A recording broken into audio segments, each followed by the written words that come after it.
दुगोला गाने के चक्कर में गोलू राजा अपना गाना भूला जाते हैं। तब लोग कहते हैं कि गोलू राजा फालतू बोल रहे हैं। ये उसको बोलने का एक तरीका होता है गोलू जी, ऐसे थोड़ी कहा जाता है कि ना अनुपमा को गोलू की जरूरत है। हम कलाकार हैं, आज इस मंच पर नहीं गाएंगे, कल फिर एक मंच में हम लोग को साथ में गाना है, ठीक है। भोजपुरी में कहा जाला 4 दिन के जोगी, वही समझ लीजिए। जो आप पूरा अब मैं गाऊंगी तो आपके साथ गाऊंगी, वरना नहीं गाऊंगी।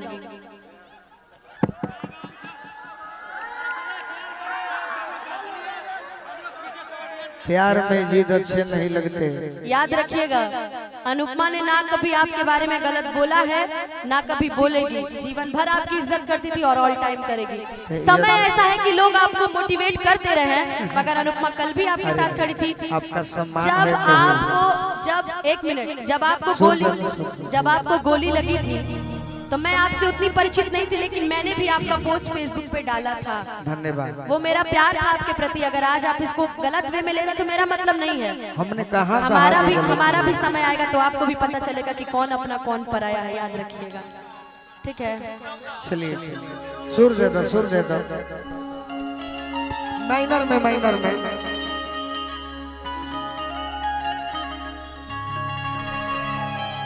बात के छिलल जाई तो बात बढ़ जाला, ठीक बा। बात के टूना भैया छिलल जाई तो बात बढ़ जाला। ऐसे चलो दूसरा सही का भाई माइनर देना भिखारी भाई।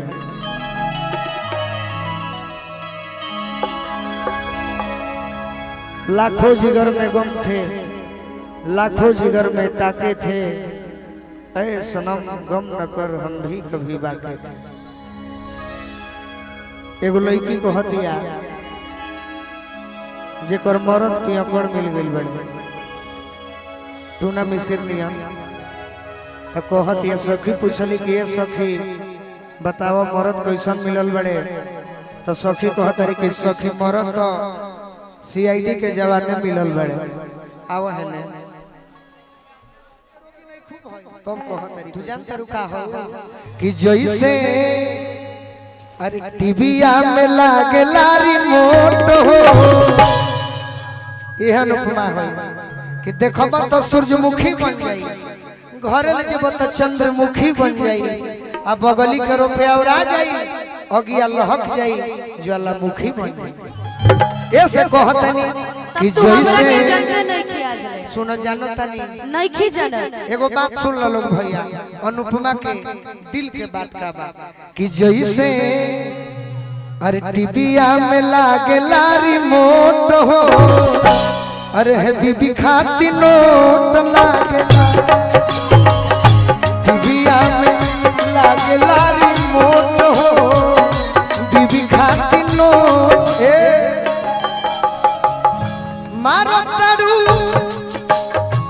हे दिलवा को चोट हो, है मारो तारू दिलवा को चोट हो, अरे हे बीबी खाती नोट लागेला, टीवीया में लागेला रिमोट हो, हे बीबी खाती नोट लागेला। होई रो कह केने गइलो अनुपमा आओ हे जाके कहो। हमारा बात से दुख है नहीं ना ना अब आपकी बात से दुख नहीं होता है, कभी ना दुख है, खुशी ही होती है। खुशी होला क्योंकि वहाँ पे बीत चुका है। शायद आपकी बीवी नोट पे ही चलती होगी। हमार तो बियाह है देखे भइल। झूठ बोलिएगा का भाई बियाह हो तो लोग बराती ना जाई, हमसे छिपाइएगा।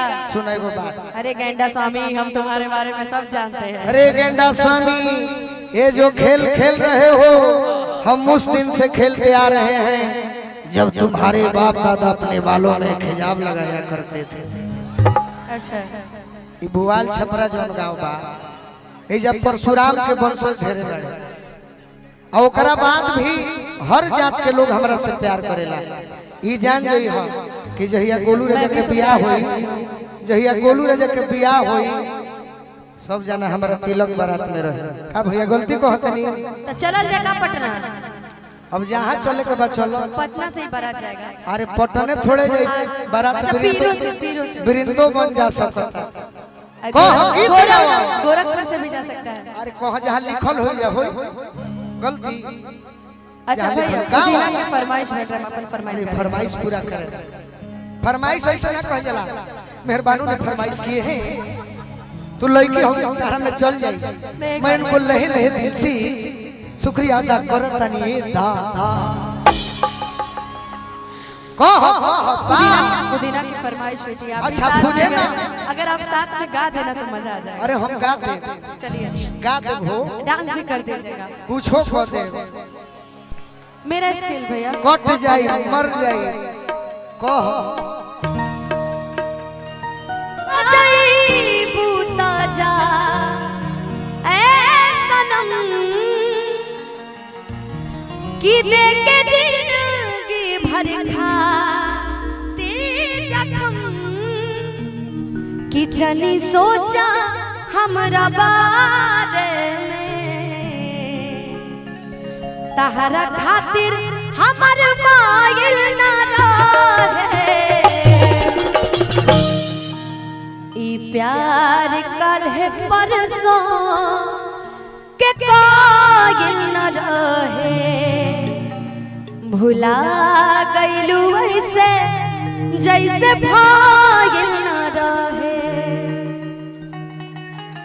हमर दिल नहीं की टूटे लाज तहरा से लेकिन जरूर टूट जाए आज से अब वो गाना के भाव रहे कि दिल ना लगई हा हो गोरिया रे है कि दिल ना लगई हा और फिर जलिए हा कि अब जा जा जा जा भूला जइहा कि तोरा बिना दुनिया बिरन लगे गोरी रे कि जियते शरीरिया हो कि जियते शरीरिया बेजान लागे गोरी रे कि तोरा बिना